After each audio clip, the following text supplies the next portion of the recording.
Hey, what's going on, guys? It's Star Wars Dojo here today with a brand new video. I hope you guys are having an amazing day so far. Welcome to another YouTube video.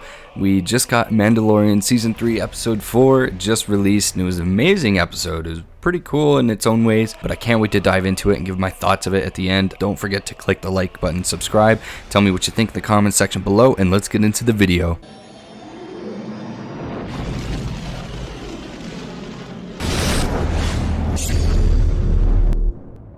Alright, so the episode opens up to the planet that we all saw the remaining Mandalorians on in the last episode. We see the Mandalorians training their skills with their weapons and combat.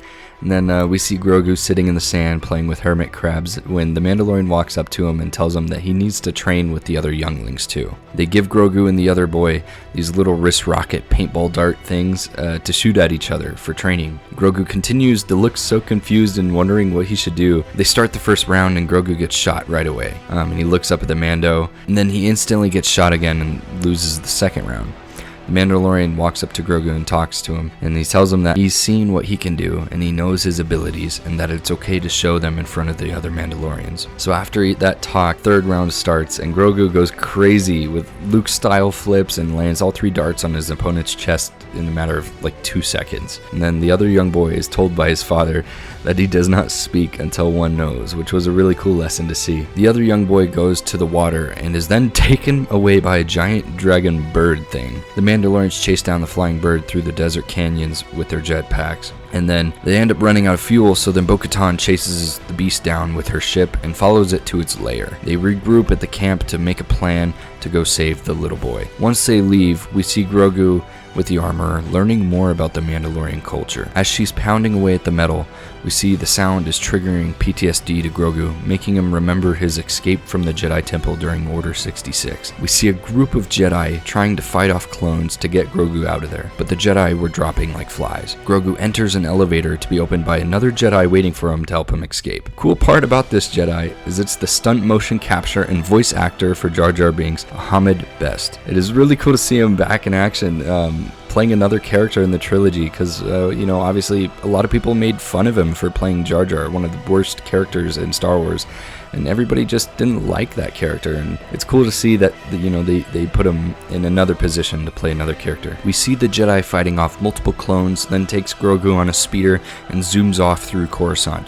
We see the burning Jedi Temple in the distance. As they're zooming through Coruscant on the speeder, they're being chased by clone gunships. They manage to outmaneuver the gunships and land on a landing pad where we see Padme's ship and the other Royal Guards. The Royal Guards begin protecting the Jedi and Grogu, shooting back at the clones trying to stop them from escaping. They take off in the ship and they escape going light speed. Then we see Grogu focus back into the present time, watching the armor hammer away at the metal. She gives Grogu this metal Beskar chest piece that has the emblem on it, and it's really cool. The scene cuts to everyone landing on Bo-Katan's ship to go to the beast's lair to find the boy. They end up having to set up camp through the night, and Bo asks the Mando how do they eat without taking off their helmets, and he explains to her that you take your food and you go find somewhere else to eat it. But they let Bo stay by the fire because she's the one leading the mission to find the boy. The Mandalorians climb up the mountain the next morning to where the nest is. They don't want to fly up there with their jetpacks because they don't want to spook the beast and have a risk of it might eating the boy. So once they get to the top, there was hatched babies of the beast, and the beast ends up showing up, spitting out the boy to feed the babies,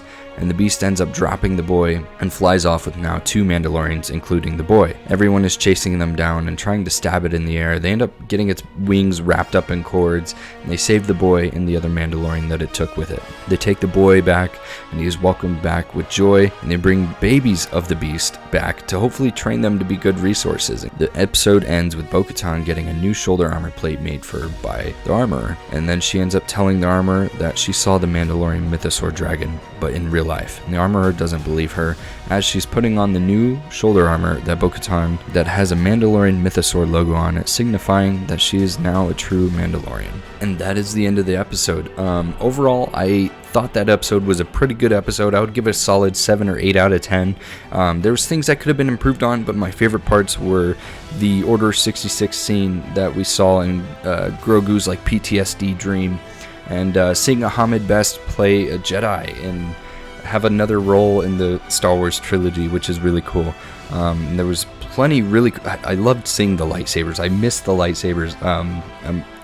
It was a great episode. I hope you guys enjoyed the video. Please leave a like, please subscribe. Tell me what your thoughts are in the comment section below. I can't wait for next week, and hope you guys have been watching The Bad Batch too, because that's been pretty good recently. So I hope you guys have a great rest of your day, and may the Force be with you always.